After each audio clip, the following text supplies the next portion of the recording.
o de que tengan, de que no expongan como en 3 minutos o menos como el primer semestre. Eh, Nada más que no voy a poder a las 11. No sé si tengan algún otro horario tentativo. ¿A qué hora puede usted? En la tarde, yo Porque creo. ese día tenemos solamente una clase de 5 a 7. Mm, Yo creo que puede ser de 4 a 5 medio grupo y de 7 a 8 no sé si ya sea muy tarde.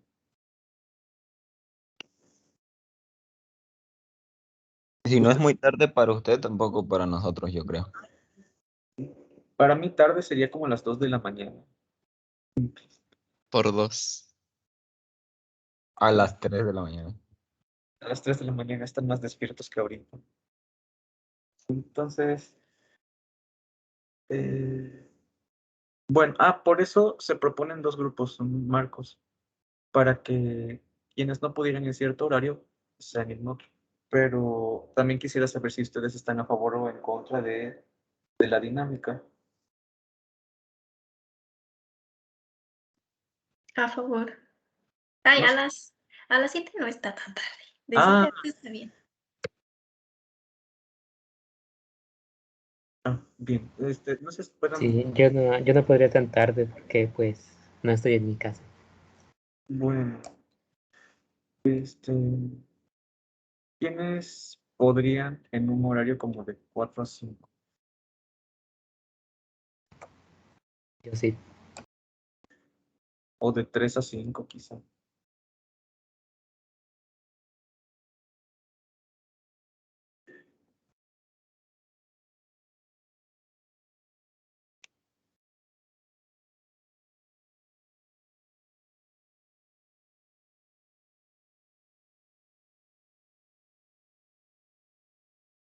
A ver, tengo 8 manos levantadas. ¿Les puedo pedir de favor que se anoten aquí en la lista de quiénes preferirían que sea exponer de 3 a 5?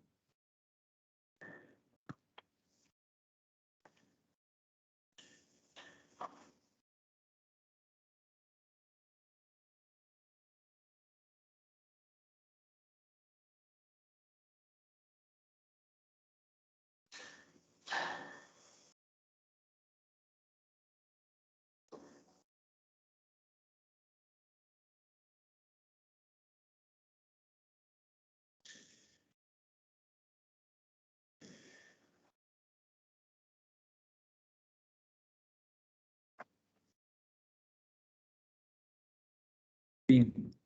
1, 2, 3, 4, 5, 6, 7. Bien, gracias. Y ahora, ok. Y ahora en horario tentativo me dicen que acaban a las 7, ¿no? Yo las.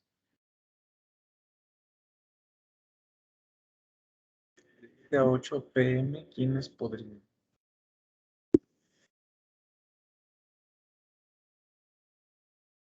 No sé si pueden anotarse aquí.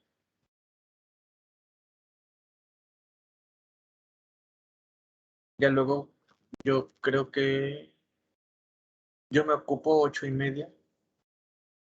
No sé cómo queda me desocupe.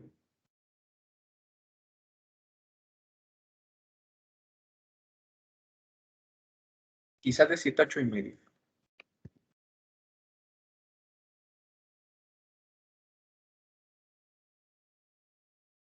Si pudieran anotarse aquí, los agradezco.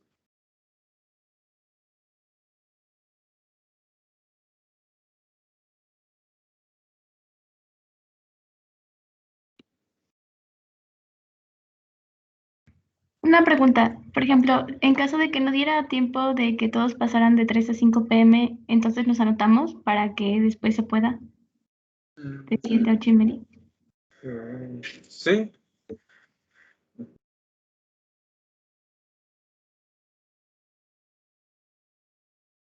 Nadie se anotó. Bueno.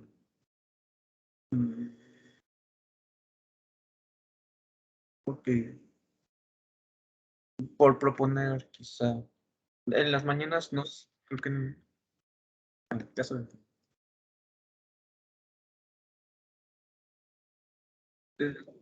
todavía podemos poner como horario tentativo.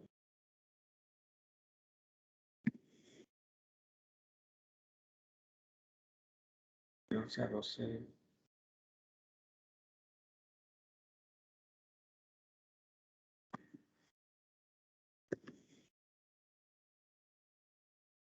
No.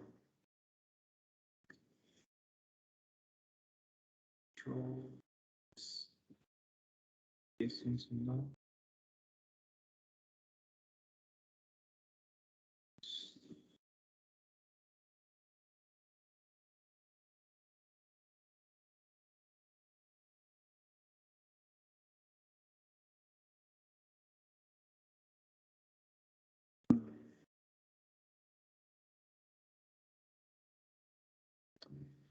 Entonces, no.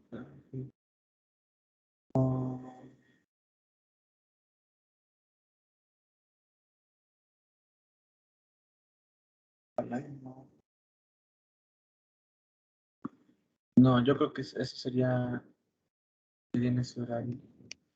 Los demás, bueno, es que no sé. A ver, creo que aquí se anotaron 8. 1, 2, 3,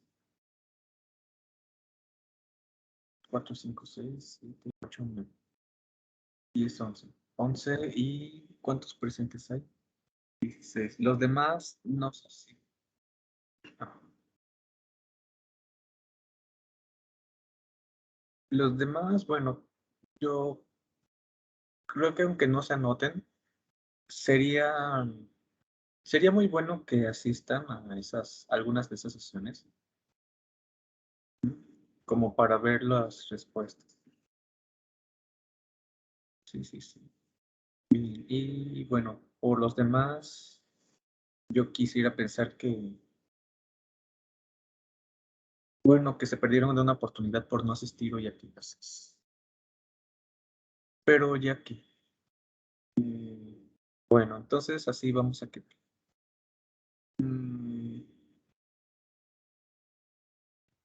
Profe, Sí, pero no nos deje con la duda de lo que iba a decir hace ratito.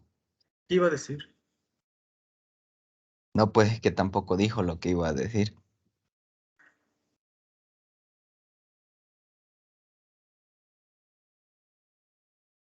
Como que, o como por dónde iba. Dijo algo así como, después de haberlo ojeado, ya sé que, y ya después dijo que ya no lo iba a decir.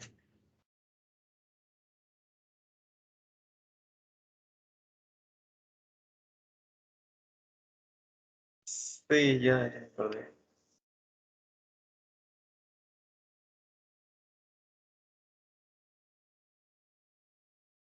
Bueno, yo tenía como intención mostrarles ahorita las respuestas, pero si se las doy ya es prácticamente les estoy diciendo que estoy cerrando su calificación parcial. Y, y pienso que pueden mejorar. Entonces, por eso es que quise proponer esta dinámica. Ya a los demás les pediría de favor que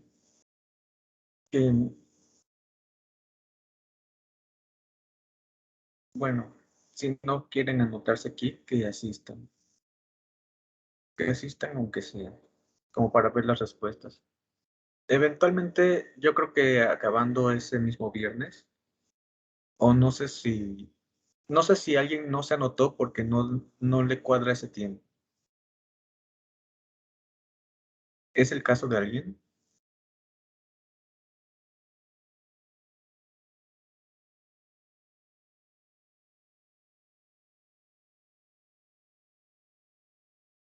Bueno, este, bueno, de todos modos son bienvenidos. Entren para ver cómo eran las soluciones. Ya si remotamente quisieran participar, yo creo que es mejor asistan al de 7 a 8:30, porque no creo que dé tiempo para todos, para más personas en las 2 horas de 3 a 5. Bueno, creo que es todo. Entonces ya podemos empezar bien. Mm, Bien. Entonces, vamos a empezar con los temas del siguiente parcial. Vamos a ver coordenadas, el tema 2.4. Aquí vamos a hacer un pequeño recordatorio que requiere de tú no. Eh, ah, mm, el corolario 3. Si tenemos a A una matriz de n por n, el conjunto de vectores es linealmente independiente. Si las filas forman un conjunto linealmente independiente, entonces es invertible. Aquí, no sé si recuerdan, que empezábamos a percibir que si tenemos cierto conjunto de vectores, de alguna manera nosotros los podemos moldear hasta deducir, pero con estos vectores que suponiendo que fueran linealmente independientes, nosotros podíamos llegar a expresiones que se parecieran a las bases canónicas. Bueno, lo que va a pasar aquí es que el objetivo en 2.4 y me parece que después en 2.5 es que nosotros vamos... No es cierto aquí, hasta el teorema 7, sí. Hasta el teorema 7, lo que nosotros vamos a buscar es que si nos dan una base, esa base, si se ve fea o si no la podemos manejar del todo bien, ese teorema nos dice que siempre podemos llevarlo a otra expresión. Entonces, nosotros de alguna manera nos dicen, si tú tienes a tu espacio dado en términos de ciertos vectores, o sea, que los que generan a todos los otros vectorcitos en el espacio, no te preocupes si se ven feos, porque siempre puedes dar una base que se vea bonita en la cual puedes expresar a los vectores. Para eso vamos a necesitar coordenadas y hablar de cambio de coordenadas. Entonces, empezamos. A partir de aquí ya van a empezar sus apuntes del segundo parcial. Y, y nos dice, una de las características útiles de una base en un espacio n-dimensional es que esencialmente nos permite introducir las coordenadas en B. ¿Esto por qué? No sé si... parcial 2. No les hice dibujito de portada, perdón. No sé... no sé si te acuerdas, Neri, que una vez nos preguntaste por que si todo lo podíamos ver como si fuera un vector. O sea, como algo si decías que si era todo ceros y solo un 1 en alguna parte. No recuerdo cómo era tu pregunta, pero recuerdo que lo preguntaste tú. O comentario. Sí, me acuerdo. Bueno, eso lo podemos hacer Lo que preguntaste creo que era si podíamos expresar a cualquier tipo de vector como si fuera algo que vive en un Rn. Eso lo podemos hacer en ciertos casos. ¿Por qué? Porque Rn permite tener una base ordenada. ¿Mm? Esa base ordenada nos permite dar coordenadas. Cuando nosotros no tengamos una base ordenada, es que nosotros no podríamos ver como ese análogo con Rn. Ajá, que te di el ejemplo o contraejemplo de las funciones. Las funciones, aunque también están conformando un espacio vectorial, no tienen una base ordenada. ¿Ah? Bueno. ¿Y qué podemos decir? Entonces, chequen que entonces la idea que nos proponen,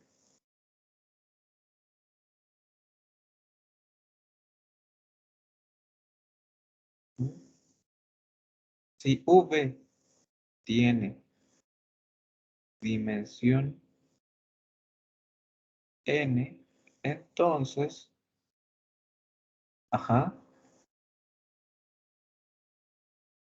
cualquier vectorcito V lo podemos dar en términos como combinación lineal de V, cierto vector V1 más cierto vector V2 más, etcétera, etcétera, así hasta acabar con cierto vector n.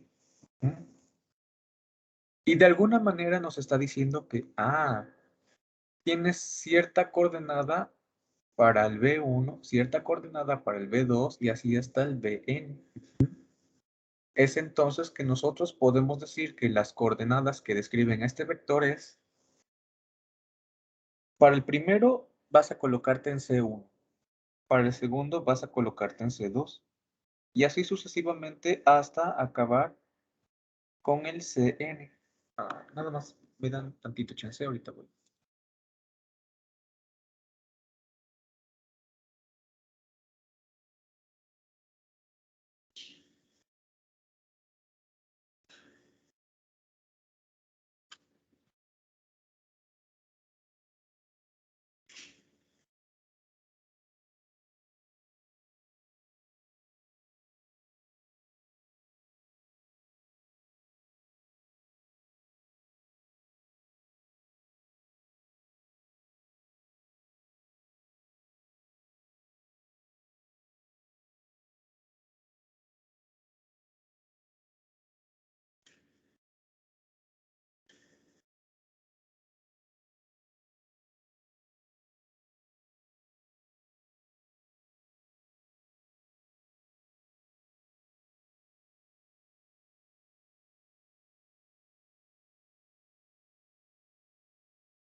Ya, disculpa.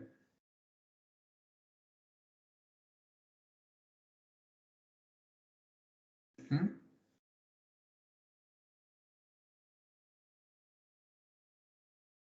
Bueno, parcial 2.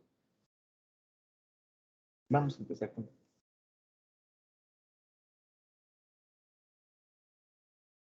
coordenadas y cambio de coordenadas. Ujú. Bien. Entonces, como tal, que B tenga dimensión n nos sugiere que podemos hacer esto. Ujú. Que era como lo que preguntabas, Mary, que si todo lo podíamos ver como si fuera un arreglo de Rn.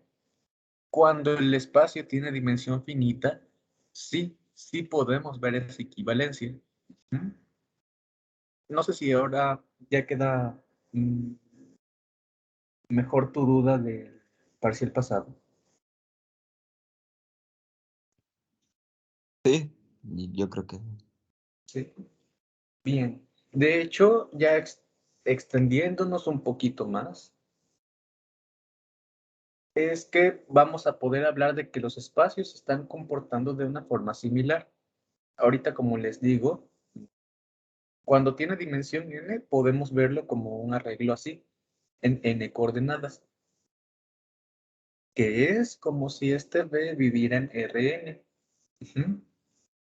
Eso recibe un nombre. Estaríamos diciendo que B es isomorfo a Rn. Eso ya lo vamos a ver después. Ujú.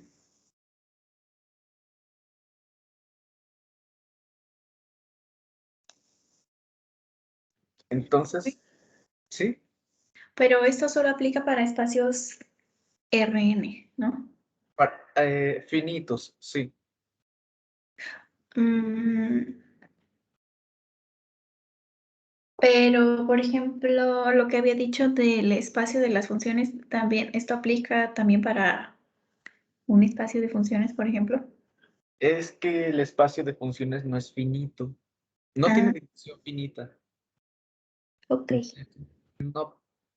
Dos espacios son isomorfos y tienen la misma dimensión. ok.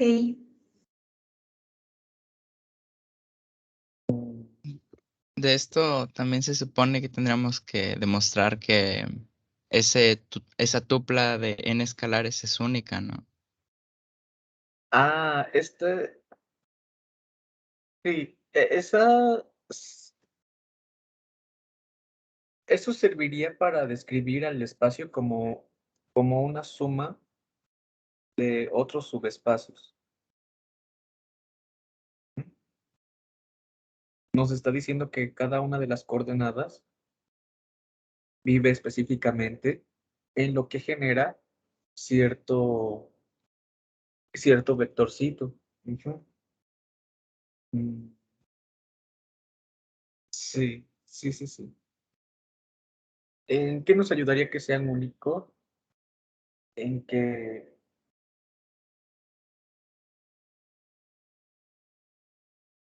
O bueno, es que yo, por ejemplo, lo veo para el inverso aditivo, o sea, haciendo una analogía medio rara. Para el inverso aditivo podemos decir que el inverso aditivo de, digamos, un vector b, pues es menos b.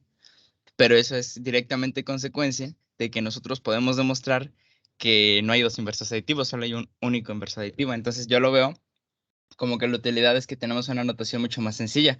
O sea, porque si tuviéramos dos maneras de expresar un mismo vector usando coordenadas, pues ¿cómo demonios sería la notación? O sea, sería muy extraño. Yo lo veo de esa manera.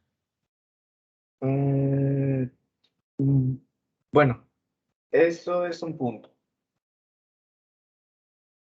Como que de las propiedades del espacio vectorial, nosotros podemos tener ciertas implicaciones, aparte de las que ya fueron dadas. Y una de ellas es que el inverso aditivo sí es único. Entonces, aquí pareciera un poquito... casi se está dando por hecho esa parte de que la expresión es única. ¿Y por qué? Porque el aporte que esté dando un vector en la base, ya sea B1, B2, B3, B4 o Bn, da una coordenada diferente respecto a esos vectorcitos. Ujú.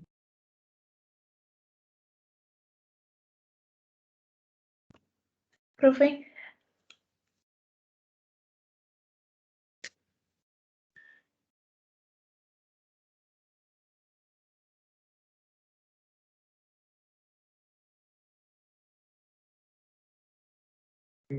¿Sí? eh, esto, lo de que solo existe una representación para un vector, ¿no es más bien por la definición de independencia lineal? O sea que estas coordenadas, o sea que un vector solo tiene una representación en coordenadas, pues, o sea, y no Sí. puede tener más, ¿no? Es que justamente esa es la demostración. O sea, si nosotros pensamos, bueno, podemos formar un sistema de ecuaciones en el que primero tengamos coeficientes alfa sub 1 hasta alfa sub n y en el otro coeficientes beta sub 1 hasta beta sub n. Entonces, eso por definición primero de dependencia lineal lo podemos igualar a cero. Sin embargo, como nosotros tenemos una base, entonces sabemos que la única solución a ese sistema de ecuaciones es que los coeficientes sean igual a cero. Entonces, ¿qué podemos hacer? Tenemos un sistema de ecuaciones, que es lo que yo les estaba comentando. Alfa sub 1 hasta alfa sub n. Entonces, del lado derecho tenemos los coeficientes betas. Si pasamos todo el lado derecho de la ecuación al lado izquierdo de la ecuación, nos quedan coeficientes de la manera alfa sub 1 menos beta sub 1 por el vector 1 y así sucesivamente hasta pues sub n.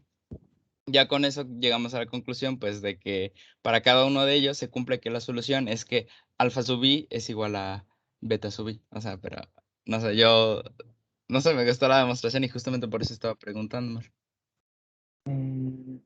Sí, de hecho sí. Am, bueno, para aclarar. mm, Ese es un problema que aquí digo, es- ¿dónde está? Yo recuerdo haberlo visto. Mm, Creo que era de la sección anterior. Pero sí, de hecho sí. Si sucediera que la expresión en la base de un vectorcito no fuera única, o sea, que digamos, vamos a verlo con A1, B1, A2, B2, más A3, B3, pero que no fuera única, o sea, aquí tuviéramos otros coeficientes,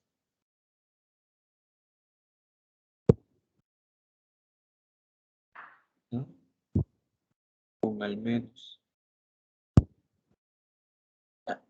un A I distinto de I,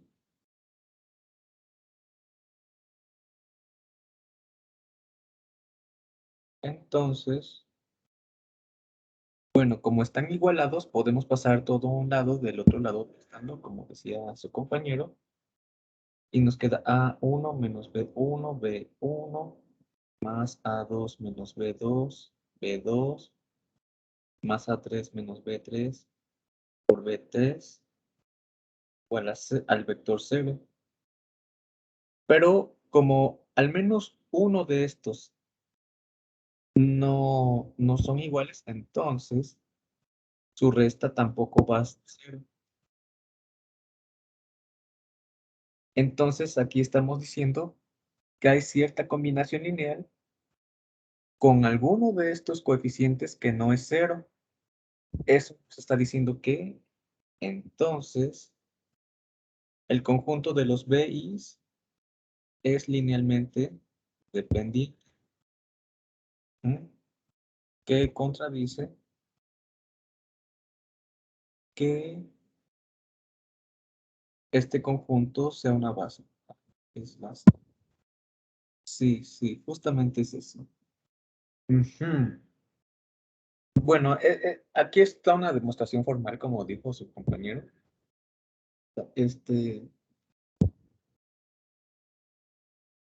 Y creo que también fue o fue ¿Cómo? ¿A quién dijo que esto se debía a la independencia lineal? Ah, yo, Paulina. Ah, sí, sí, sí.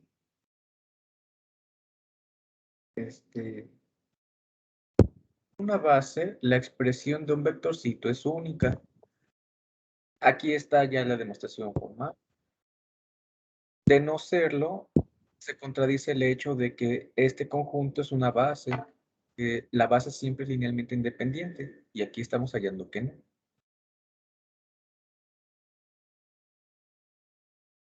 Bueno, aparte de la demostración formal, una forma más visible es esto, de que como tenemos un espacio de dimensión n, nosotros podemos asociarle coordenadas. Entonces, necesariamente una tupla o un par ordenado, son iguales si y solo si cada una de las coordenadas son iguales. Bien, sea como sea, nosotros necesitamos esa identificación. Y bueno, ya nosotros tendríamos identificadas las coordenadas. A nosotros los que nos interesaría es que, ¿qué pasa si tenemos coordenadas feas? Digamos,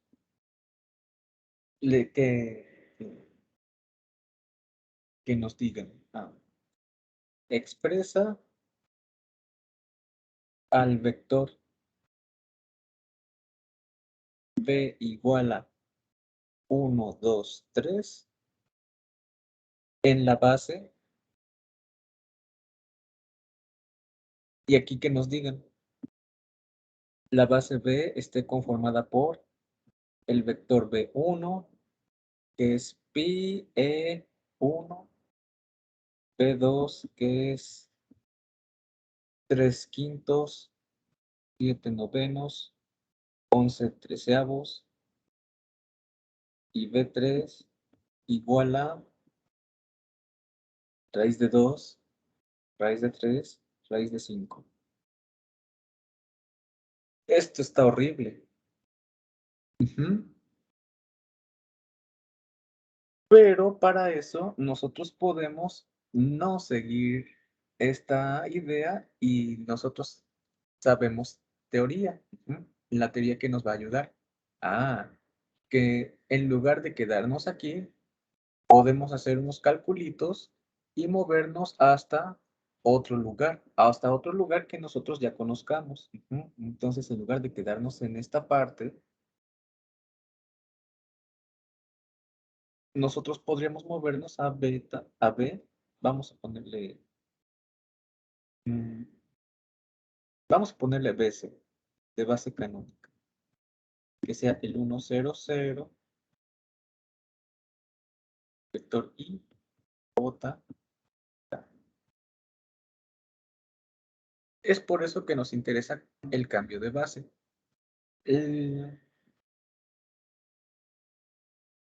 Bien, entonces viene primero la teoría y después vamos a necesitar ver ejemplos. Los ejemplos ya van a requerir teoría de matrices, entonces es importante que vayamos repasando teoría de matrices. Bien, entonces vamos a ver qué dice. Entonces es natural pensar que tiene coordenadas. Perfecto. Y bueno, aquí es la identificación que nosotros vimos. Nosotros podemos expresar a un vectorcito como como las coordenadas que nos están diciendo aquí. En este ejemplo no. Vamos. Muy feo. Aquí. ¿Cómo podemos darle las coordenadas? Es que identificamos a la primera posición con el vector 1 y este coeficiente es el que nos dice qué tanto del vector 1 queremos. Podríamos avanzar un medio sobre el vector 1 y luego menos 1 sobre el vector 2. Como que nos están diciendo hacia dónde seguir. De forma más clara, es que la base canónica en R3 es como funciona. La base canónica, en este caso, está formada por el I, J y K. Ajá. Un vectorcito A, B, C se puede ver como una combinación lineal de ellos, que es A por I más B por J más C por K, como siempre lo hacemos. Pero además, justamente lo que anotamos aquí es su forma en coordenadas, que es anotar los coeficientes, y nos da como la guía para construir ese vector. Lo que nos está diciendo es X, Y, Z. Tú primero vas a moverte a unidades sobre el vector Y. Entonces aquí avanzas a unidades. Luego lo que vas a hacer es desplazarte B unidades sobre el vector J. Te vas a mover B unidades sobre el vector J. Y ya al final vas a moverte C unidades sobre el vector K.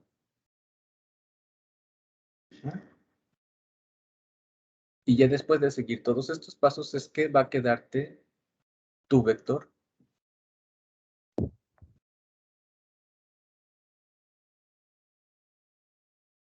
De la misma forma va a funcionar con otro tipo de bases y en general ya con este tipo de expresiones.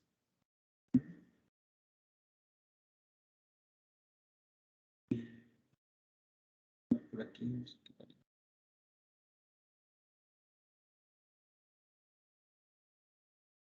Pues. Perfecto. Entonces, siguiendo de forma similar, aquí nos están diciendo que la base esté formada por estos elementos y los coeficientes sean estos x, y. En este caso, tomamos como punto de partida la base estándar. Entonces, estos e sub i son los que eran 1 en una coordenada y 0 en las otras. No hay pierde. Bueno. Y ahora viene la pregunta que nosotros...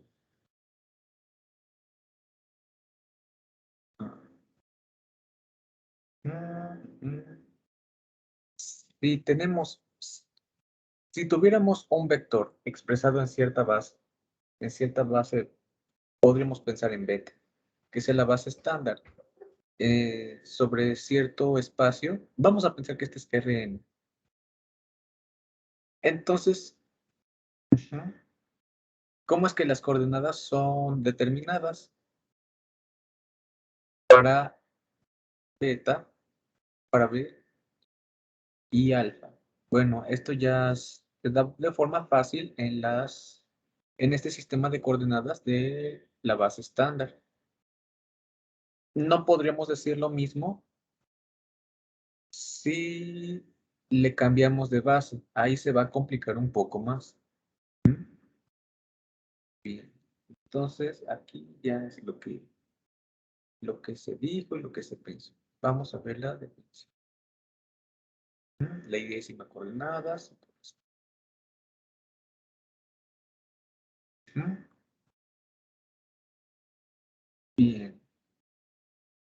Definición. Si B es un espacio de dimensión finita, importante, vemos que no tenemos la misma analogía si no pasa esto. Una base ordenada para B es una sucesión finita de vectores, los cuales son linealmente independientes y generan a B.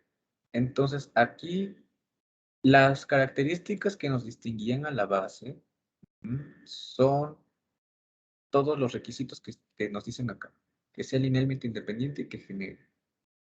La parte del ordenado ya es lo diferente. Nos está diciendo que lleven una sucesión.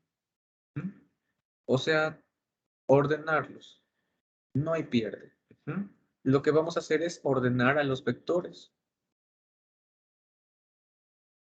Entonces, aquí, ¿dónde estamos? Aunque en este conjunto nosotros recordamos que en un conjunto no nos importa el orden, entonces este conjunto también lo pudimos haber dado como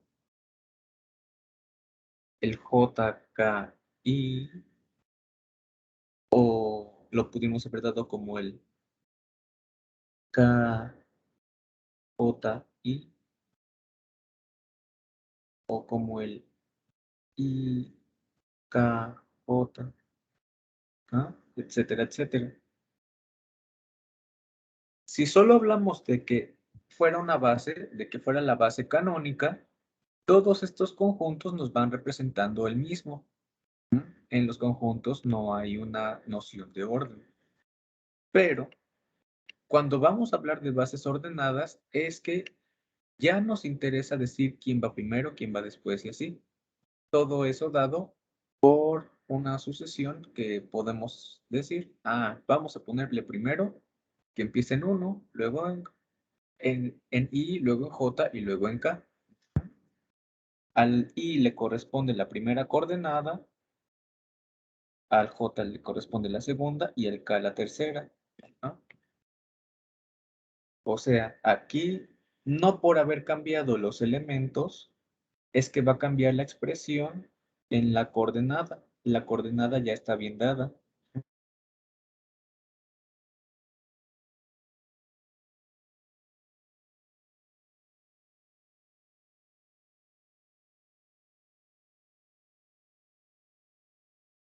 AI más BJ más CK.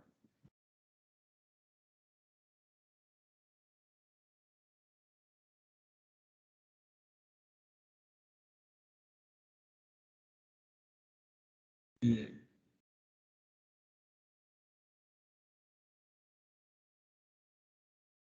Y la sucesión de los alfas de estos vectorcitos es una base ordenada para B. Entonces el conjunto es una base para B. Aquí noten la notación. Aquí están hablando de que es una sucesión. La sucesión se denota sin llaves. Nos están diciendo quién va primero hasta quién termina. Es base ordenada. Y aquí tiene sentido. Entonces, si los agarráramos todo conjunto, el conjunto, les recuerdo, que no tiene orden. Entonces aquí ya no podemos decir que aquí tengamos exactamente una base ordenada. Podemos decir que los elementos de la base sí son una base ordenada, pero como conjunto son una base. Vamos a ponerlo aquí. Como nota.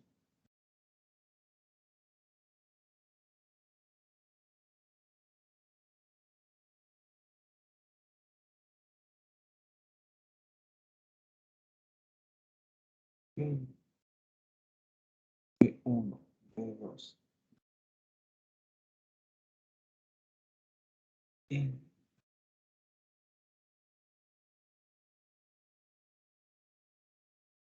Son una base ordenada,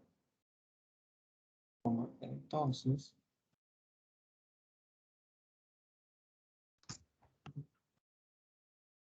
el conjunto de los BIs, de hecho aquí justamente como ya no importa el orden, es que podemos poner esto. Es una base. Vamos a remarcar las llaves.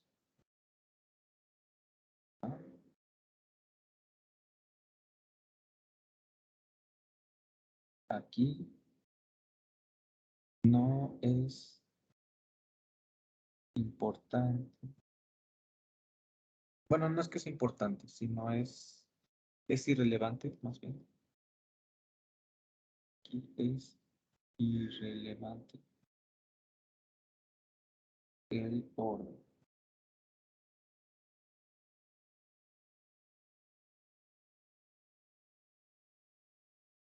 Podemos poner aquí como otro paréntesis los elementos BI de este conjunto forman una base ordenada. Esto para hacer la diferencia. Aquí estamos hablando de los elementos y aquí estamos hablando del conjunto. Elementos, conjunto.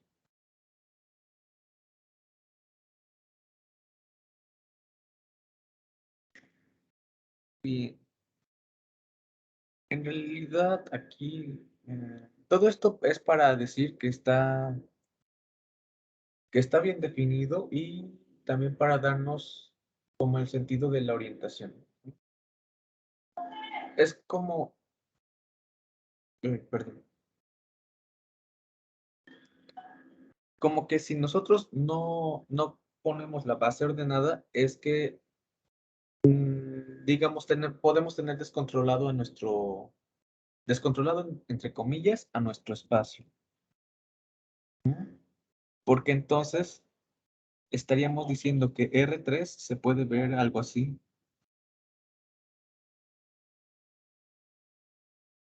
Acá.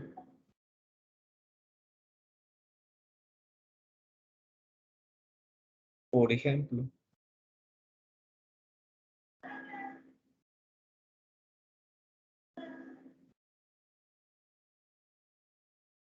Lo cual no es la conveniencia que hemos tenido, ya que nosotros siempre asignamos a la primera coordenada a esta posición, la segunda a esta posición y la tercera a esta posición. Es por eso que hablar de bases ordenadas como que nos permite fijar a nuestro espacio vectorial. Nos dice, tú vas a colocarte aquí, tú vas a colocarte acá y tú vas a colocarte aquí. Y ahí se quedan. Como que los está poniendo sobre una base y ya es como lo podemos manejar. Y también esto nos permite darle uniformidad después a otro tipo de percepciones de los espacios, ¿no? Bien.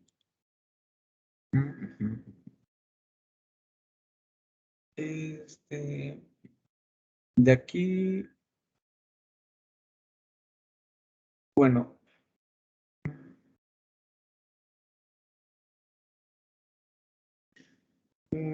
cuando hablamos de una posición en particular, bien, miren, justamente esto es lo que deciden sus compañeros. La n tuple es única. Sí, sí, sí. Yo recuerdo haberlo visto como ejercicio. Pero ese ejercicio era para, bueno, no. De hecho sí, ese ejercicio nos conviene verlo. Yo creo que se los dejo de tarea. Sí, nada más déjenme lo encuentro, pero está en este libro. La n tuple es única. ¿Por qué? Y bueno, aquí tenemos esto. O sea, nosotros podemos expresar a un vectorcito como una combinación lineal de coeficientes por los vectores de la base y sabemos que estos coeficientes están bien definidos, ¿no? De no serlo, llegamos a una contradicción, como lo veíamos, en que podemos dar una expresión para el vector 0, que no, que tiene un coeficiente distinto de 0.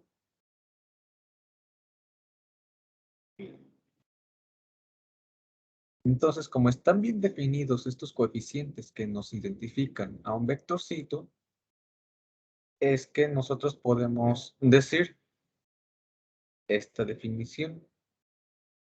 Si nos referimos a este coeficiente xi del bi o del alfa i, como está aquí en el libro, esta se refiere a la iésima coordenada del vector alfa relativa a la base ordenada, aquí, no acabo. Ah, sí, aquí. A la base ordenada de aquí. Esto es importante. Vamos a poner.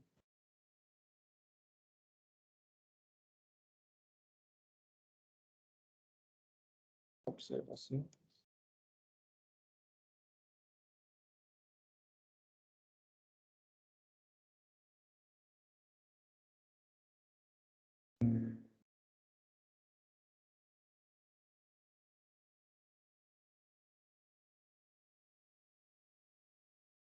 La expresión de un vector B en la base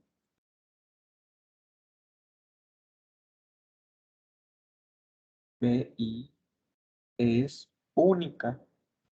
Y aquí señalarlo. Con lo cual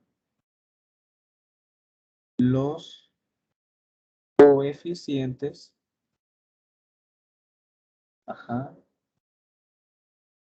quedan bien definidos. Los coeficientes, ¿cuáles? A ver, aquí. Los coeficientes CI quedan bien definidos, ¿no?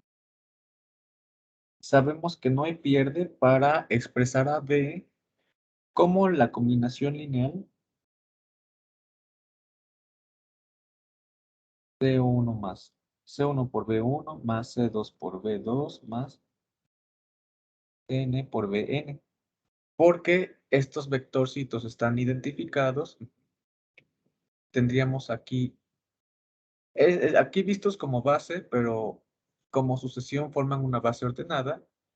Y estos coeficientes están bien definidos, bien asignados. No van a haber dos posibles opciones para que nos identifiquen este B. Estos C1 son CIs, C1, C2 hasta Cn, son únicos para este vector.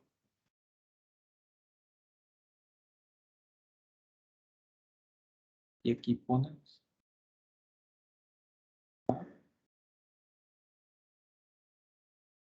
B dado C1, C2 hasta Cn.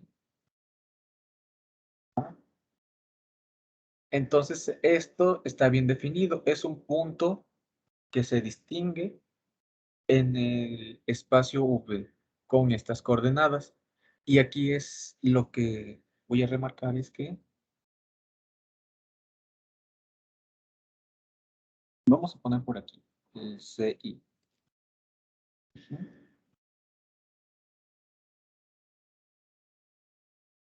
Esta es la iésima coordenada de B, del vector E, y aquí como relativa o respecto de la base B.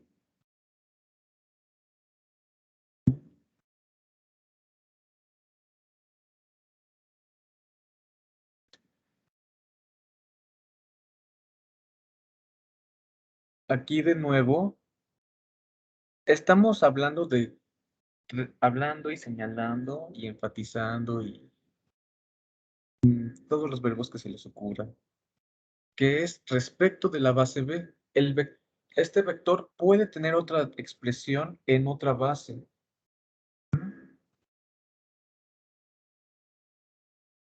Y entonces, si nosotros no estamos especificando respecto a qué base estamos hablando, esto puede variar, ¿no?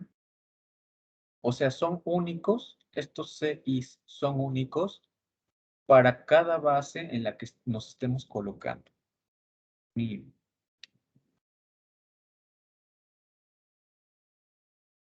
Mm.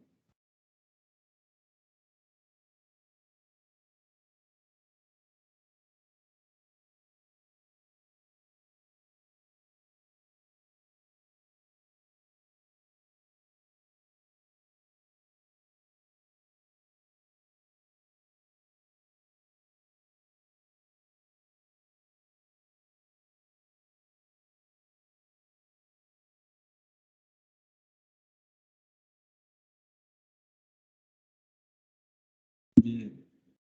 Aquí, como siempre, ya tenemos el XY.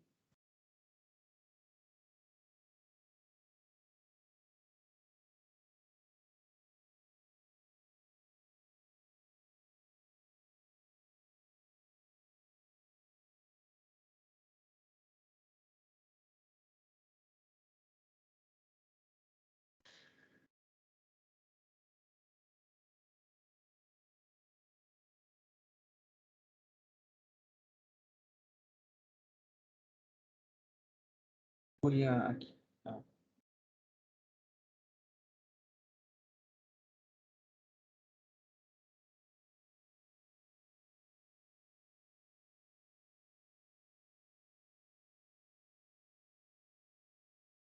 No, no, no, sí, mejor. Sí, sí. Aquí voy a hacerlo punteado.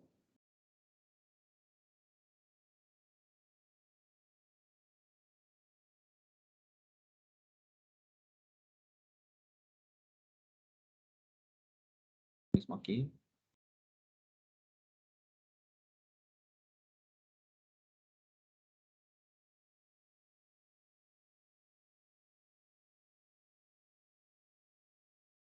Aquí. Entonces aquí vamos a tomar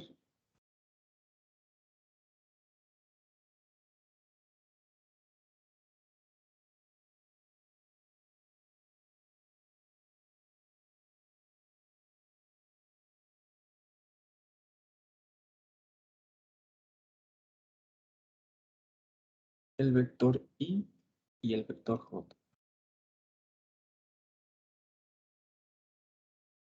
Ajá. Y aquí vamos a tomar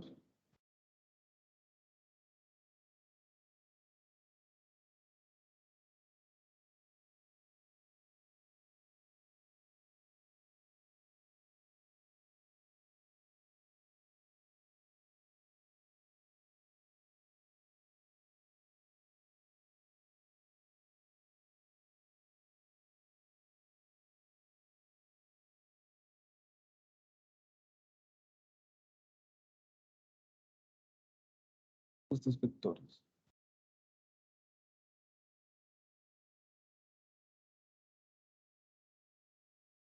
El vector 1, 1 y el vector 2 igual a 1, menos 1. Bien.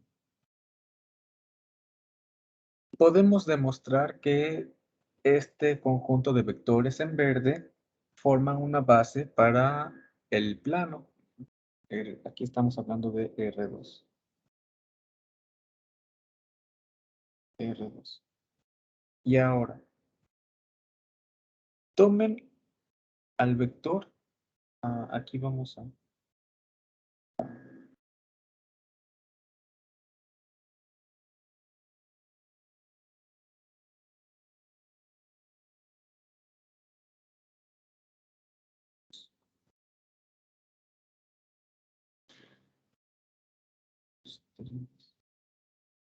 2, 3.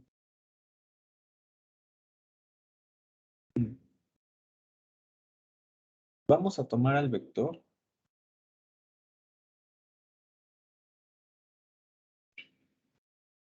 B, que está dibujado aquí.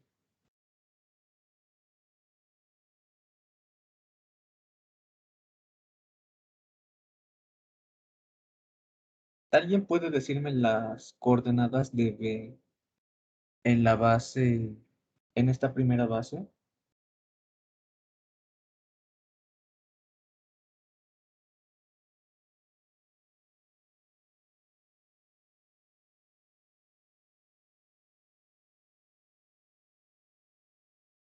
Debería ser algo así como 2i. Ajá, gracias.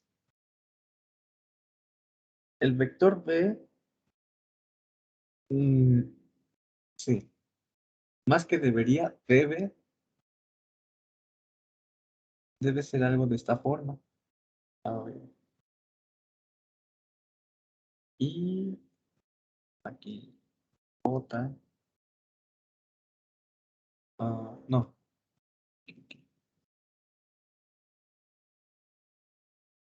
Acá.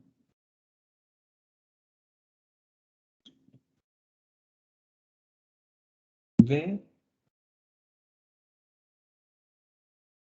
sería de la forma 2 más 2i más 0j.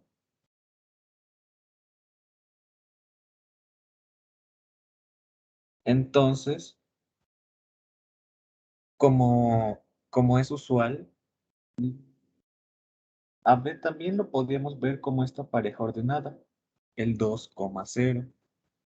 ¿Qué pasa cuando este vector B lo colocamos aquí?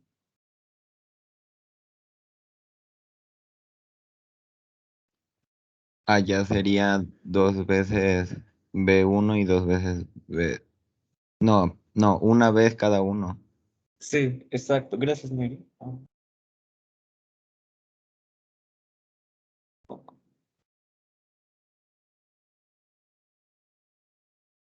Aquí la expresión de B sería una vez el vector 1 más una vez el vector 2.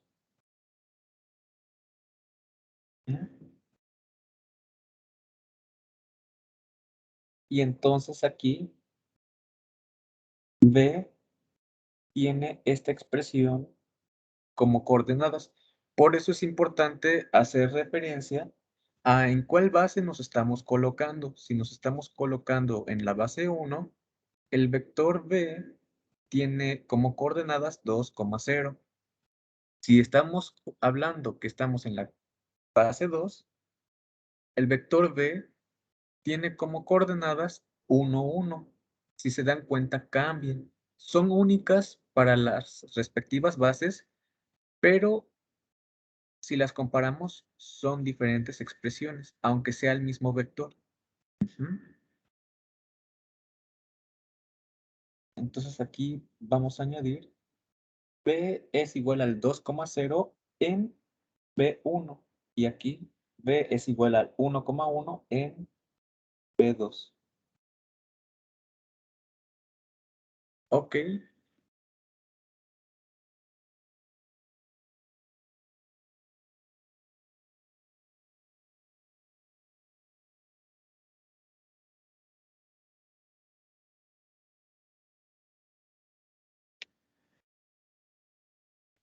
Ok. Sí, sí. Y entonces aquí, por ejemplo, si yo les preguntara, ¿cuál es la primera coordenada de B? Ustedes me dirían, pero profe, se equivocó, usted está mal. Esa pregunta está incompleta. No, no sabemos si estamos hablando de la base 1 o en la base 2. La pregunta correcta sería, ¿cuál es la primera coordenada de B en la base, referente a la base, respecto de la base o relativa a la base, ya sea B1 o B2, o en la base en la que nos estemos colocando?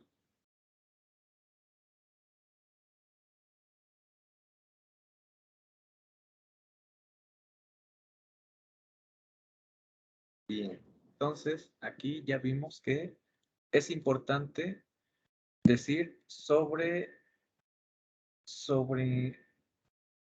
qué base estamos hablando. Bien, bien, bien.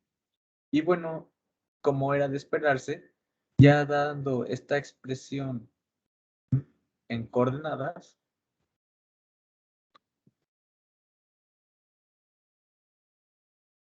¿qué es lo que vamos a obtener?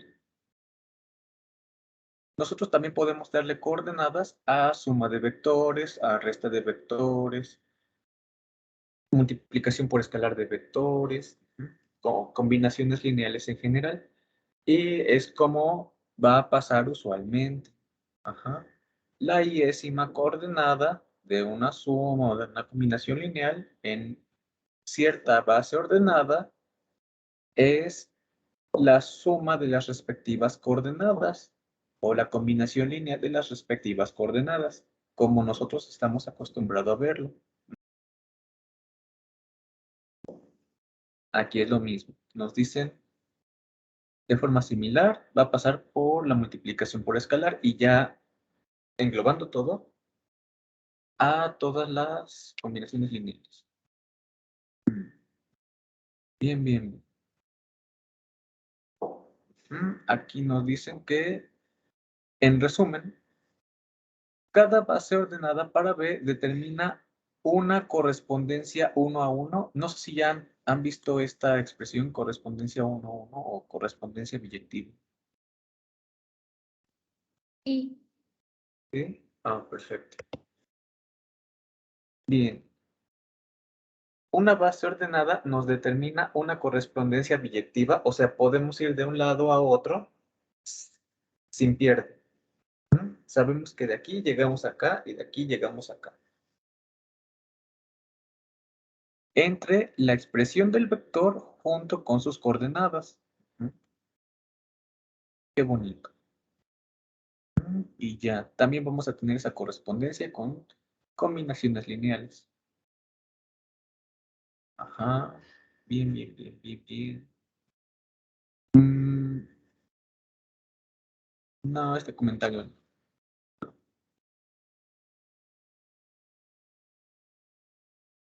Vamos a saltarnos el comentario. No nos aportan. Frecuentemente será más conveniente para nosotros utilizar una matriz coordenada para un vectorcito referente a una base. Aquí ya es donde empieza como a... Bueno, empezaba desde antes en realidad, pero a nosotros nos va a interesar mucho, mucho, mucho, mucho, con mayúsculas, remarcado, en negritas, Arial 12, poder expresar las coordenadas de un vector en forma de matriz. ¿Por qué? Porque después, a nosotros, ¿a dónde queríamos llegar? Al cambio de coordenadas. Lo que va a pasar es que un vector dado en cierta base, podemos transformar sus coordenadas a otra base por medio de una matriz, y esa matriz se llama matriz de cambio de coordenadas. Una matriz por un vector columna como este, nos va a dar como resultado otro vector columna, como pasaba en los sistemas de ecuaciones. Eso es lo que va a pasar.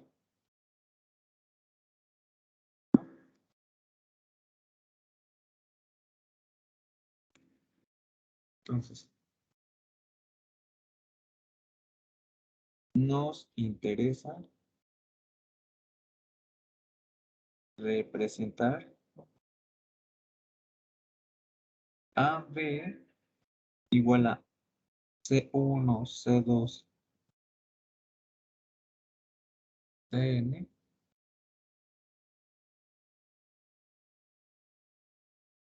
en forma matricial. Matricial O sea, como está anotado aquí en el libro, vamos a ponerle entre paréntesis como vector columna o como matriz columna, como gusten llamarlo.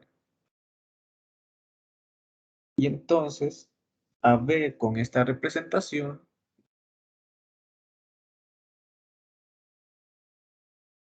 C1, C2 hasta Cn. Aquí no sé si gusten, para hacer diferencia entre vectores expresados de esta forma como pares n-tuplas, convengamos que para la notación matricial vamos a utilizar estos corchetes.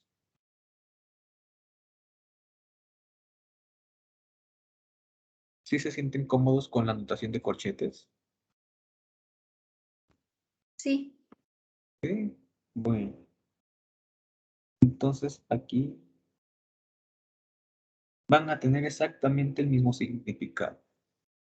B, un vectorcito de esta forma, con esta representación como n-tupla.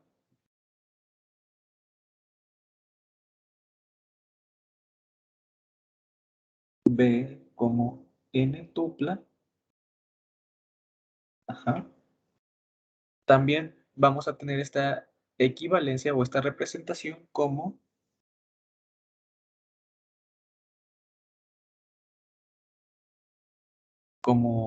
vector columna. Columna. Y aquí tiene n filas por una columna.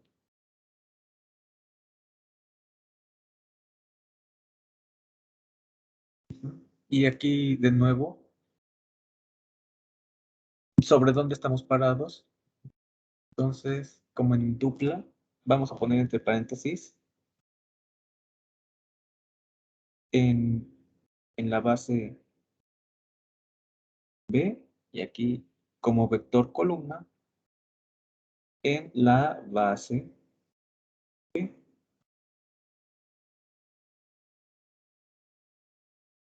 Bien. ¿Hasta aquí todo bien?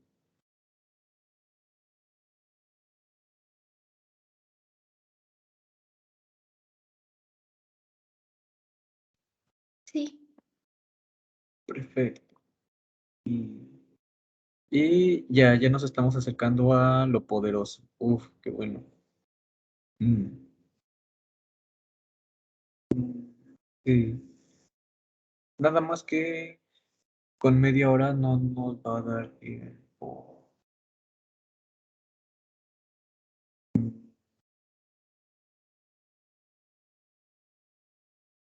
No nos va a dar tiempo para analizar el teorema. Pero, bueno, la intención ya se las dije. ¿Por qué queremos verlo de esta forma?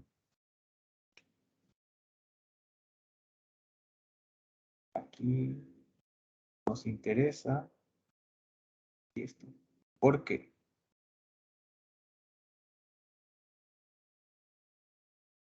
¿Sí?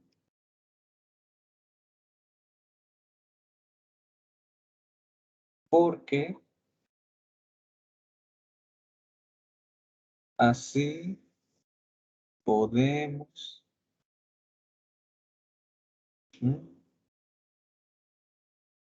calcular o expresar A, B en coordenadas para otras bases. O sea, no solamente nos podemos quedar con la representación de B para una base, sino que podemos irnos a otro tipo de bases. Hasta vamos a ponerle signos de admiración porque eso es bien bonito. Vamos a verlo aquí. Nosotros teníamos de este lado el mismo vectorcito. El Si lo veíamos con la base 1, es el 2,0. Si lo vemos con la base 2, tenemos el 1,1. Nosotros, ¿cómo podríamos saber? Imagínense que no sabemos, que nada más conocemos las bases, conocemos la representación de B en una base y nos preguntamos cómo es la representación de B en la otra. Ujú. Bueno, aquí lo que va a pasar es que vamos a necesitar asociar una matriz de cambio de coordenadas. Ujú. La matriz de cambio de coordenadas, ¿cómo va a actuar? Aquí.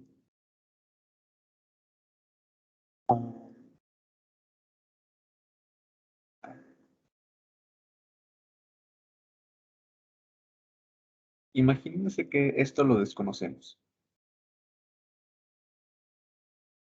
Esto no existe. ¿Mm? Pero nosotros sabemos que al vectorcito B, ajá,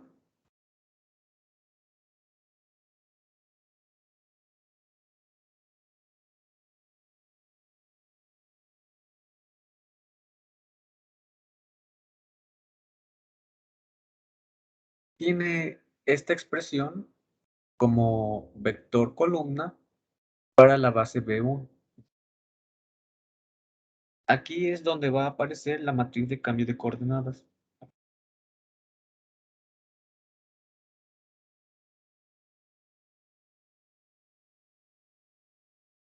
Matriz de cambio de coordenadas. Y por este lado, nosotros vamos a obtener como resultado la expresión de B en la otra base, B en la base B2. Aquí es B en la base B1.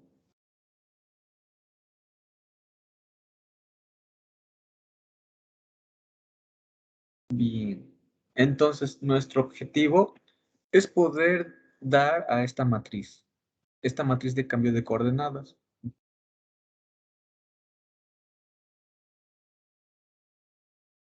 Aquí, el resultado esperado es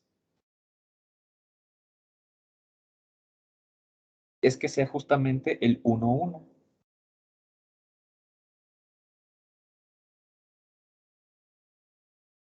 Pero aquí la pregunta es, ¿qué necesitaríamos multiplicar para que este vectorcito llegue a ser este valor? Noten que aquí tenemos un vector columna de 2 por 1.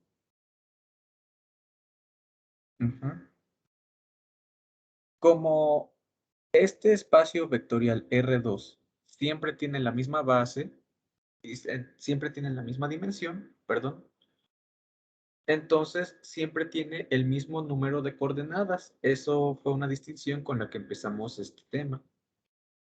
Siempre tiene el mismo número de coordenadas, entonces el vector B, aunque esté en la base B2, siempre va a tener dos coordenadas que visto como matriz columna sería de 2 por 1. Entonces aquí la matriz de cambio de coordenadas es de 2 por 2. ¿No? El vector no sería 2 por 1, el rojito. Sería 1, 1. Sí, pero ahí abajito le puso 2 por 2. No, sí, cierto. Gracias. No, sí, tienes toda la cara llena de verdad.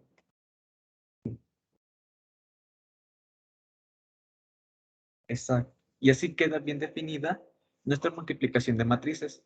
La multiplicación de matrices es que las columnas de la primera coincidan con el número de filas de la segunda y ya luego se hace como un proceso de sándwich donde nada más colocamos las filas de la primera y las columnas de la segunda. En este caso sería 2 por 1. Bien. Así ya queda, ya sabemos que el producto de las matrices sí nos va a dar como resultado lo que queremos. Ahora la pregunta sería, ¿qué números van aquí? Y aquí nuestro objetivo es que nuestro objetivo es poder dar esta matriz para que el resultado sea como lo que tenemos aquí. Nosotros buscamos que aquí nos quede el 1, 1.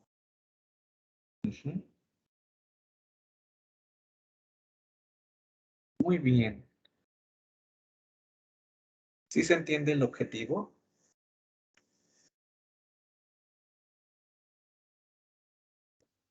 Sí. ¿Sí? ¿Hay alguna duda?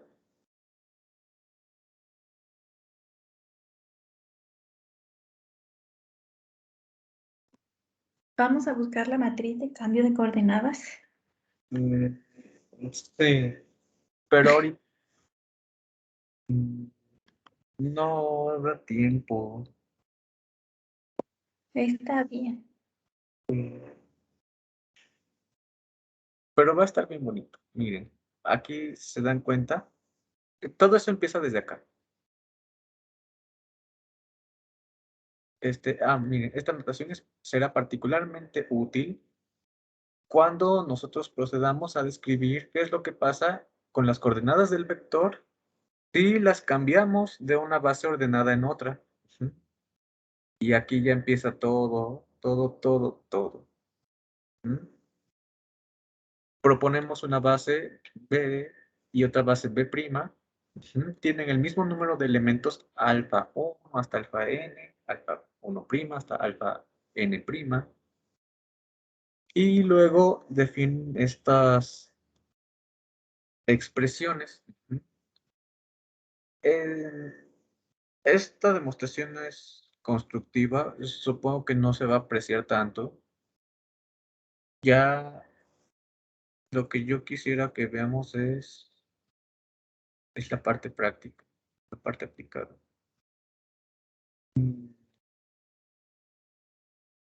Es el teorema 7. El teorema 7 apenas nos dice cómo es que puede empezarse a describir.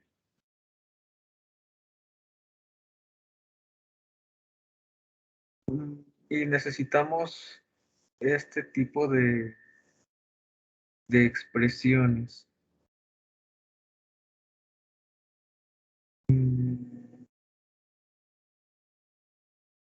Pero ahorita no.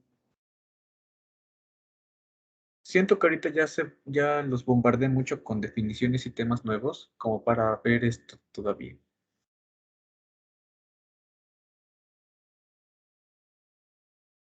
Chequen. Aquí tenemos algo tranquilo, por así decirlo. Porque está participando la base canónica. Cuando tenemos la base canónica, es como un alivio.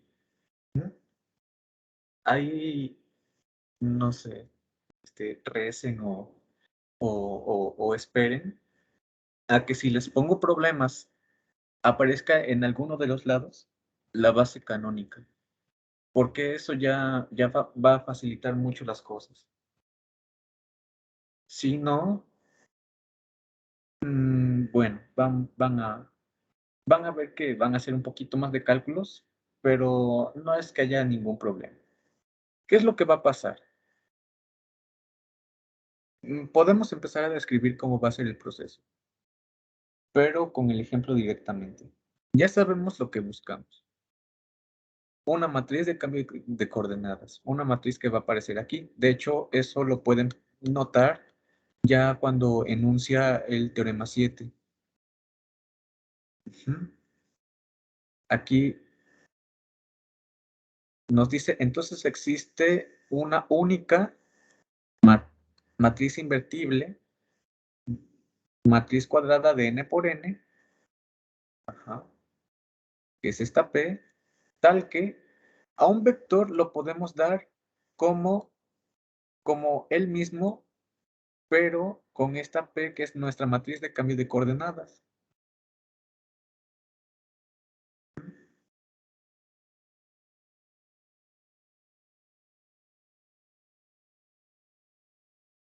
Este teorema 7 es lo que nosotros vamos a buscar. Entonces, y esta matriz P, la matriz de cambio de coordenadas, nos dicen que es única, es invertible y es cuadrada. Si no fuera cuadrada, no es invertible. Entonces, eso, que decir que es invertible, yo creo que ya es, ya queda de paso que sea cuadrada, pero es de Napoleón. Y es lo que tenemos acá. Y chequen qué es lo que va a pasar.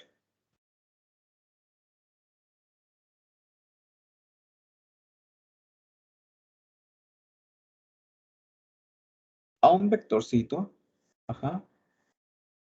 los vectores de la base B2 los vamos a expresar como vectores en la base B1.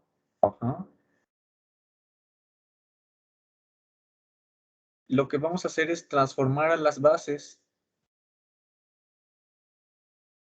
Todavía no nos vamos a preguntar por este vector. Nos vamos a preguntar primero por las bases. ¿Cómo se vería la base B2 en términos de la base B1 o al revés? ¿Cómo se vería la base B1 en términos de la base B2?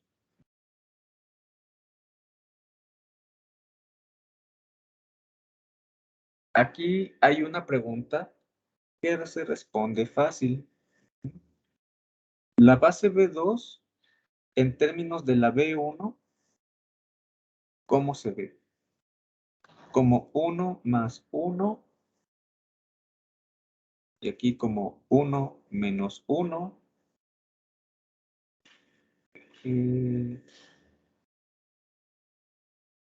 es un I más un J, y abajo es un I menos un J. Esto es lo primero que vamos a hacer.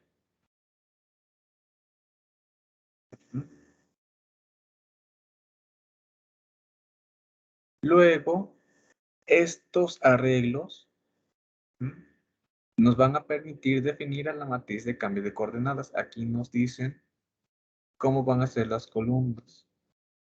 Las columnas van a estar determinadas por ciertos coeficientes que van a surgir de resolver sistemas de ecuaciones lineales para despejar ya sea a la B1 en términos de la B2 o a la B2 en términos de la B1. Aquí es donde nos decían que fuera la matriz invertible. ¿Por qué? Porque pasar de B1 a B2 va a ser equivalente con B2 a B1 y va a estar determinada por la misma matriz. Nada más que la matriz inversa es la que nos lleva del lado contrario. Digamos que tomamos primero la matriz de coordenadas que pasa de B1 a B2. La inversa nos lleva ahora de B2 hasta B1. Bien. Para eso vamos a necesitar este tipo de expresiones. Luego, ¿qué pasaría aquí? Aquí necesitaríamos dar a I como una combinación lineal de B1 y B2. Esto igual a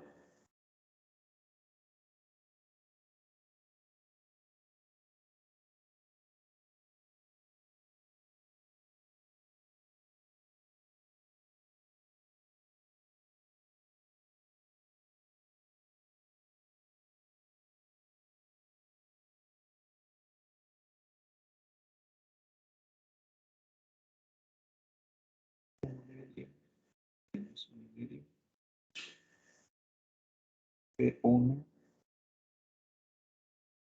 B2. Aquí nosotros estamos expresando la base B1 en términos de la base B2. Noten que se forman estas combinaciones lineales. Tendríamos un medio de B1 más un medio de B2. Tenemos un medio más un medio, 1. Un medio menos un medio, 0.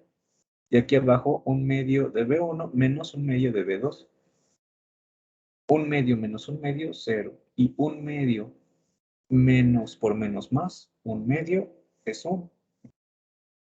Entonces aquí ya tenemos descritas la base B1 en términos de la base B2 y aquí la base B2 en términos de la base B1. ¿Mm? Con estos coeficientes es que nosotros vamos a determinar las bases, las componentes de la matriz de cambio de coordenadas. Chequen. ¿Qué pasa si aquí ponemos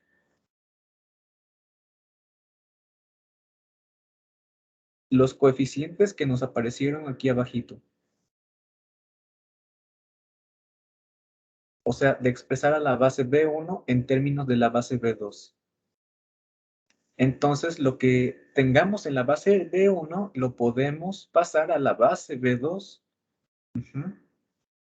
Tendríamos entonces que un medio por 2, 1, más un medio por 0, 0, entonces 1 más 0 es 1. Un medio por 2 es 1, menos un medio por 0, 0. 1 más 0, 1. ¿Se dan cuenta de lo que pasó? Qué mágico.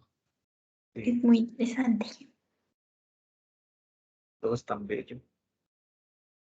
Sí. Y al revés también podríamos hacerlo. Ah,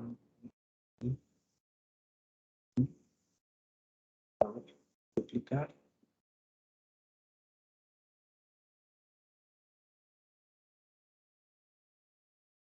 Ah, no. Nada más esto.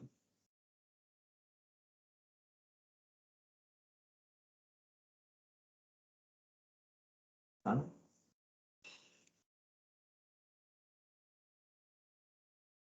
Aquí vamos a ser específicos.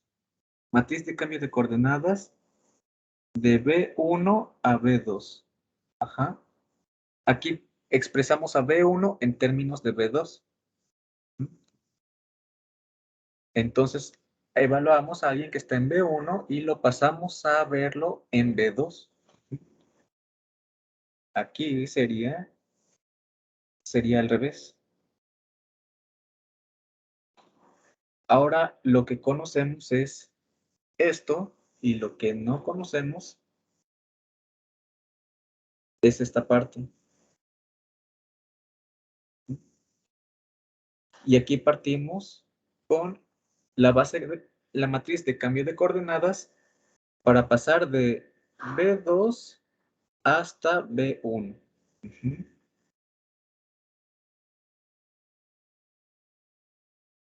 El vectorcito con el que empezamos es el 1, 1. Este es B en B2. Nosotros queremos obtener una expresión para B en la base 1.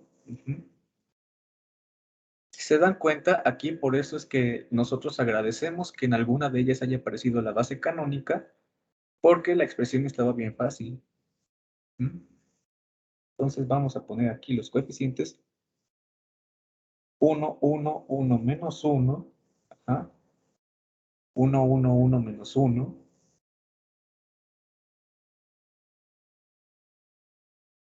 ¿Y qué tenemos? 1, 1 por 1, 1. 1 por 1, 1. La suma es 2. 1 por 1, 1. Menos 1 por 1, menos 1. 1 menos 1 es un bellísimo 0. Y ya. Pudimos pasar a la expresión de B en B2 a una representación en B1. Esto lo vamos a ver de todos modos en la clase de mañana. Ya viendo específicamente cómo fueron las cuentas.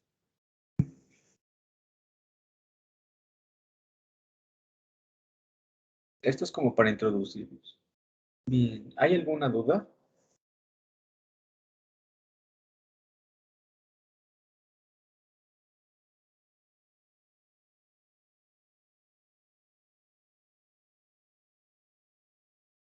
Y si tuviéramos una base que no tuviera la base canónica, ¿también sería lo mismo? Sí, sería el mismo proceso. Lo que hacemos es... uy, no va a caber.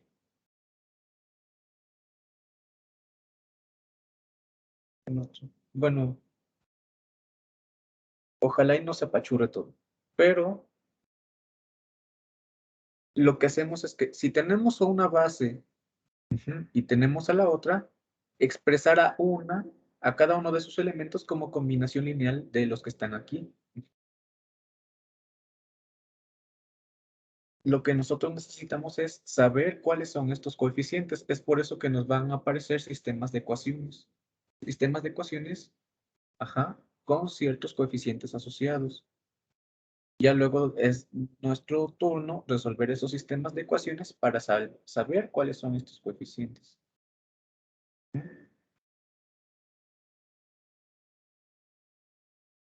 En particular con la base canónica es muy fácil dar una matriz. Y como sabemos que la matriz inversa es la que nos lleva de un lado a otro, nos lleva de regreso. Entonces, aquí, por ejemplo, esta matriz de B2 a B1 estaba fácil. Si a nosotros nos preguntaran por cuál es la matriz de cambio de coordenadas que nos regresa de B1 a B2, otra manera en la que pudimos haber procedido es que invertimos esta matriz. Hallamos la inversa de esta matriz.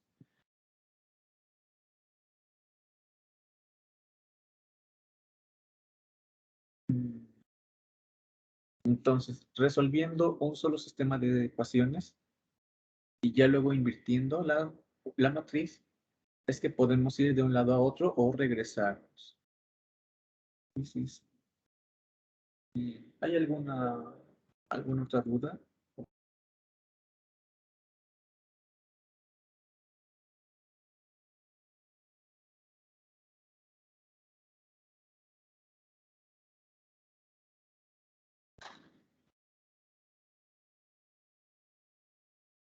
¿Algo que quieran añadir? ¿Alguien sí se anima, alguien más se anima a exponer el viernes?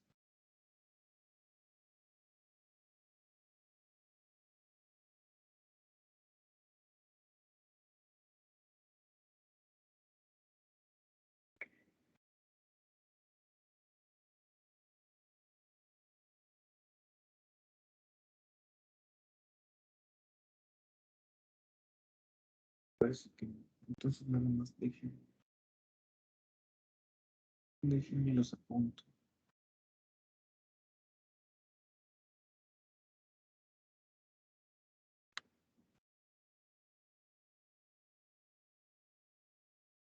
De 3 a 5. Si alguien no puede en ese horario, también yo esperaría que digan ahorita.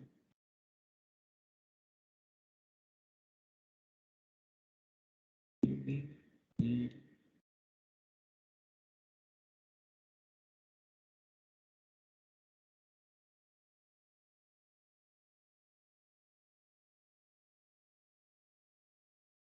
de todos modos, les voy a mandar por correo cuáles son los ejercicios que...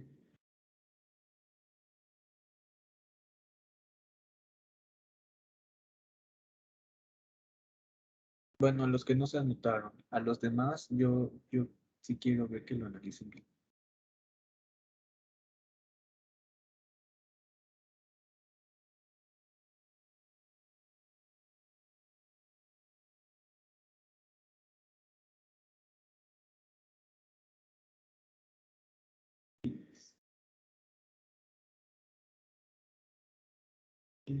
Eh, 28.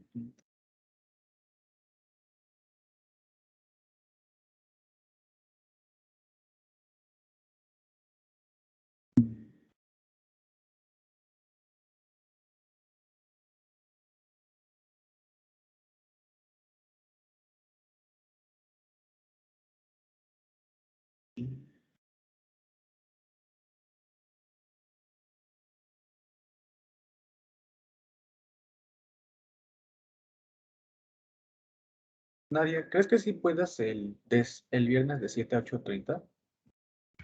Sí, sí puedo. Sí. Bueno, muchas gracias igual por ponerte eso.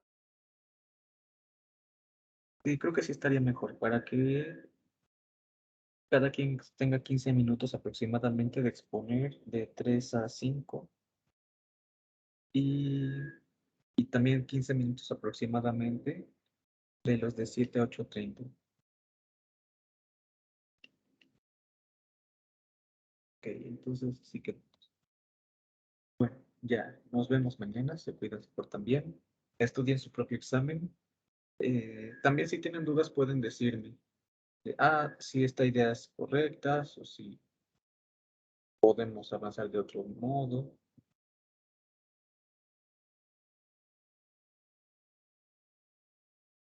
Puedo darles una sugerencia y es que del problema 1,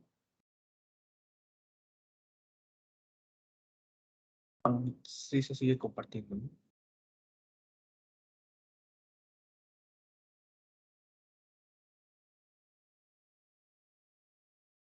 Sugerencia.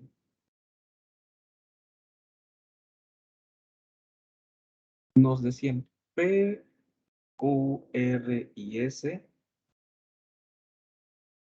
viven en los polinomios de grado lo más 3. Entonces, P de X se ve como cierto coeficiente A3 por X cúbica más A2 X cuadrada más A1X más A0. Y de aquí teníamos las dos situaciones.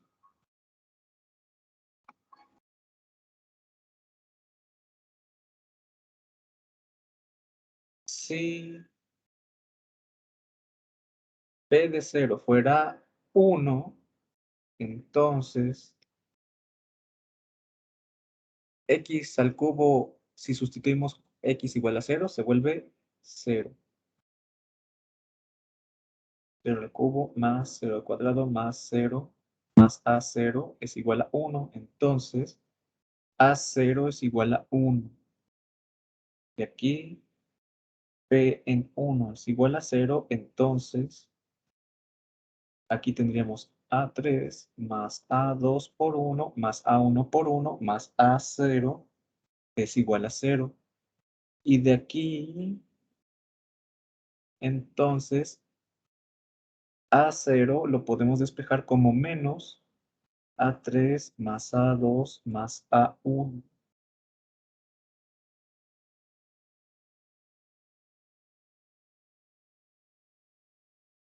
Este es un caso para P. Esto también va a pasar para Q, para R y para S, con sus respectivos coeficientes.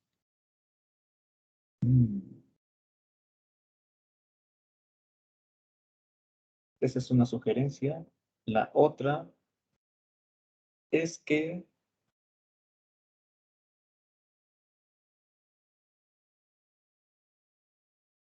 la condición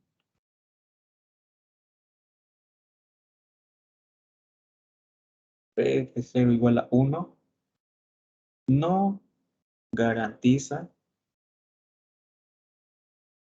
que sean linealmente dependientes. Y aquí voy a ponerlo con rojo porque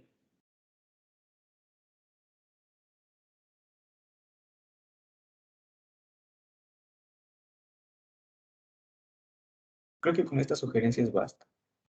Muy bien, entonces nos vemos mañana. Se cuidan, se portan bien, estudien su examen y nos vemos. Hasta luego. Hasta luego. Hasta Adiós, luego. profe, gracias. Adiós, hasta mañana. Hasta luego.